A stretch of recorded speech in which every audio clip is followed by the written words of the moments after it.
What are we still doing here, Matty? Akala ko ba naka-move on ka na from the memory of your firstborn daughter? Bakit apektado ka pa rin?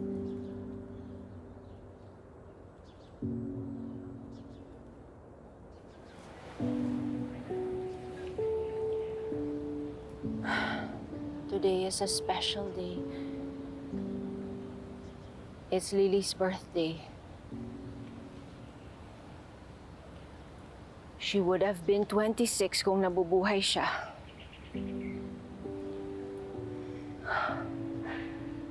On some days, nakakayanan kong hindi siya maisip. But not today. I sometimes wonder kung nabubuhay siya, ano kaya ang itsura niya? May asawa na kaya siya? Or what kind of career did she take? Did she follow my footsteps to become a lawyer?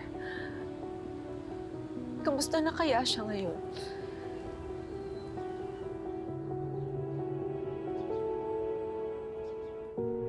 Because Lilette is not just your competition in court, kundi kahati mo rin siya sa love and attention ng mommy mo.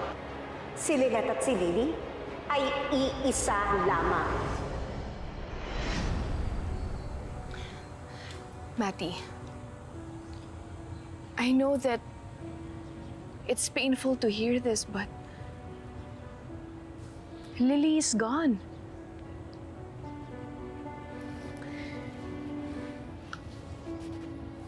Hindi ka na niya mayayakap just like what I'm doing now. You have shed tears over the years at kahit ano pang gawin mo, hindi na siya babalik, Matty. Nandito naman ako eh. Sa akin mo na lang ibuhos lahat ng love and attention mo.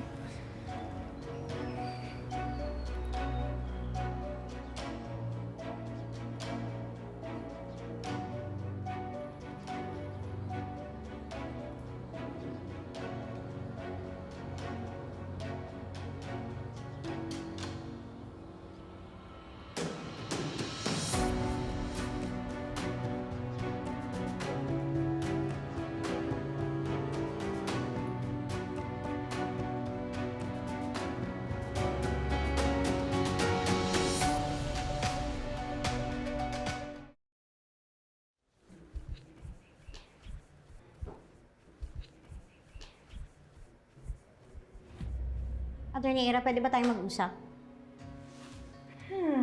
Pag-isipan ko.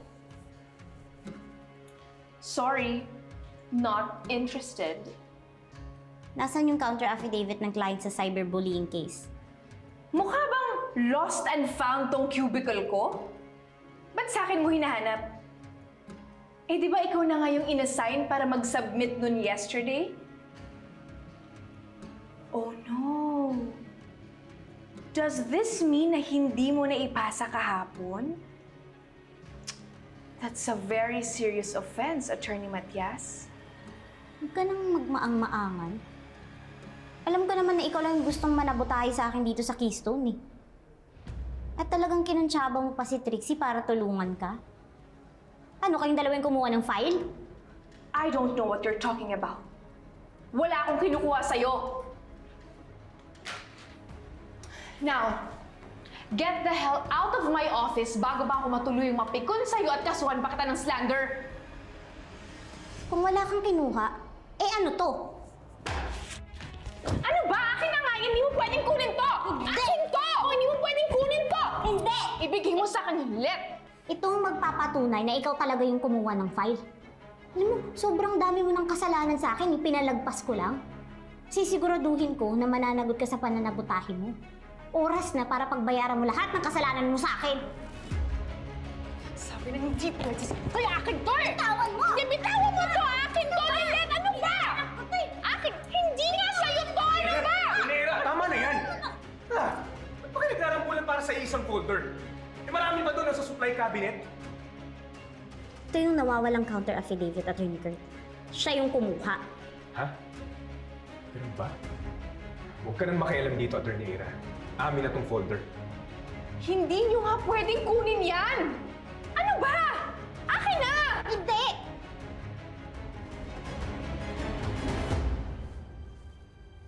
Will someone please explain to me what's going on? Nakita ko po kasi ito sa desk ni Attorney Ira eh. Ito po yung nawawalang counter affidavit. Hindi po kami nakapag-submit kasi sa kagagawan niya eh. What? Tama ba yung narinig ko? Hindi mo na ipasa yung counter affidavit na kliyente natin? Opo, kasi kinuha niya po ito sa mga gamit ko. Follow me. We'll go to Attorney Mayor's office to sort this out.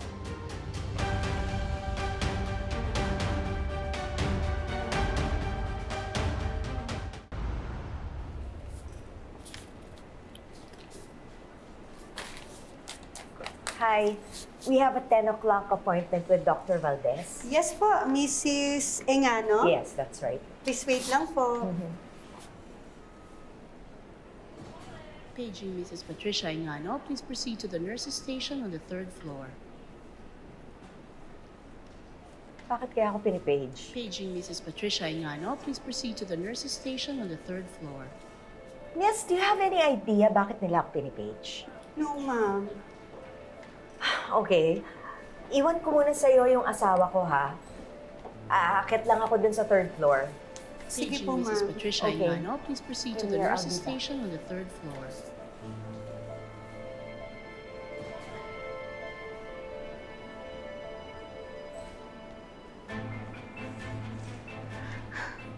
Thank God it worked.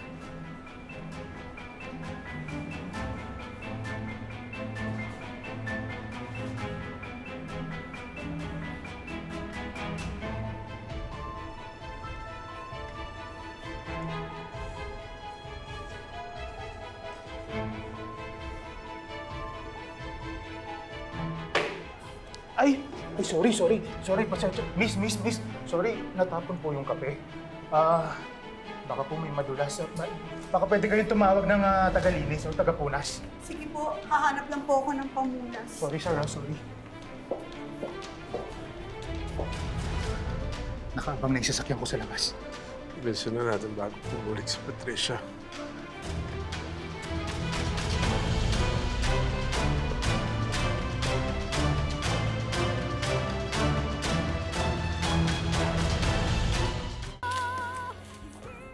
Hay nako, napagod lang ako sa pagpunta dun sa 3rd floor na yon.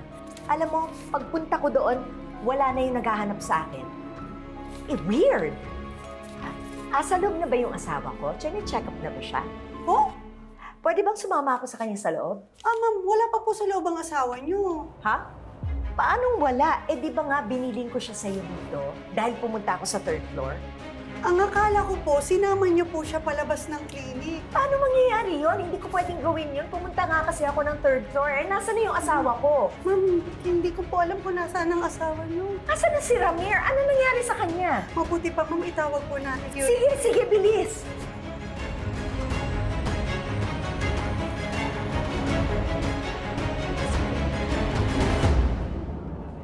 Ayos ka lang, Ramir. Okay lang. Bilisan na lang natin, please. Sige.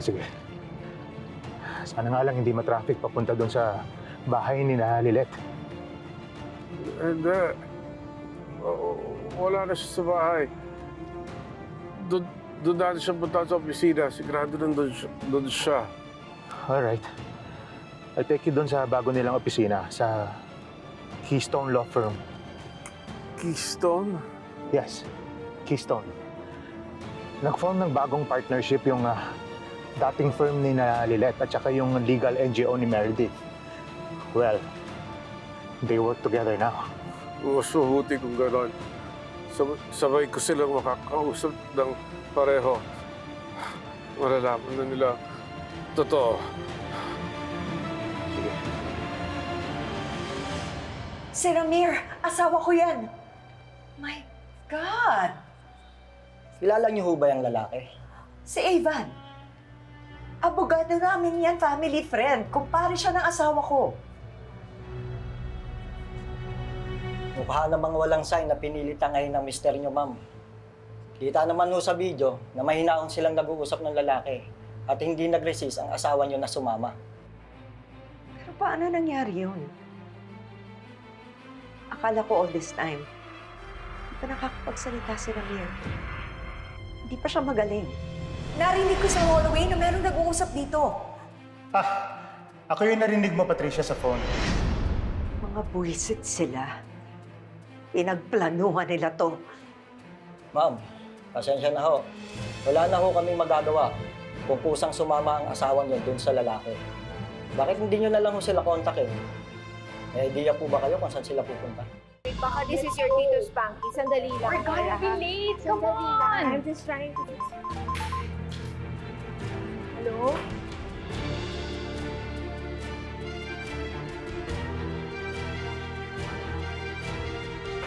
Mom! Check ko lang po.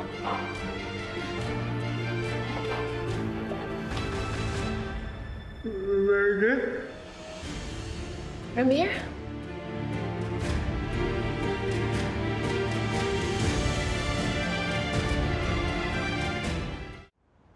Oh, saan ba?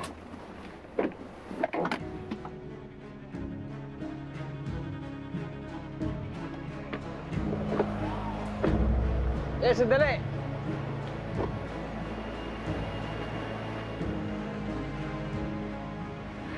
Bonnie, kung magkikita kami sa loob, kung ano na naman pang insulto yung maririnig ko. Pero hindi lang naman sila basta papasok sa kabila kung tenga, tatagis lang din sa kabila eh.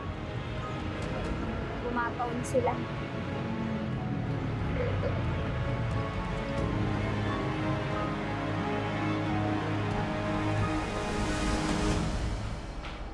Matty? Matty, let's go. We're late for lunch. Come on, let's go. Wait! Teka lang! Can you just give me a little bit more time? Kung nagmamadali ka at nagugutom ka na, mauna ka na. Matty! I'm sorry, Era, but can you just please give us more time to talk? This is important! I need to speak to Mr. Engano. Pero Matty! Era, please! Huwag ka nang makipag-argue sa akin. Just follow me. Ramir, anong ginagawa mo dito? Hindi ba nandun ka dapat sa bahay ninyo at nagpapahinga? At kailan ka natutong magsalita? Meredith, recently mabuti ang kalagayan ko. Pero kailangan ko makausap kayo ni Lynette. Ano? Kailangan mo kaming makausap ni Lynette? Bakit? Bota na ako today eh. Masak na to. Kaya tama lang yan, bukas. Bago namin lumot. Tama lang na iniwan mo sila at di mo sila hinayaang patayin ng puso at mga prinsipyo mo. Pero makikita nila, malaking kawalan na nawala sa kanila. Ganito pala yung pakiramdam ng mag-iwan. Yung buhay ko kasi, ako yung iniiwan. Ako yung tinataboy. Hindi naman kasi akalain na sasaktan pa rin ako kahit ako na yung nag-iwan. Ganito rin kaya yung naramdaman ng nanay ko nung iniwan niya ako. Saktan din kaya ako.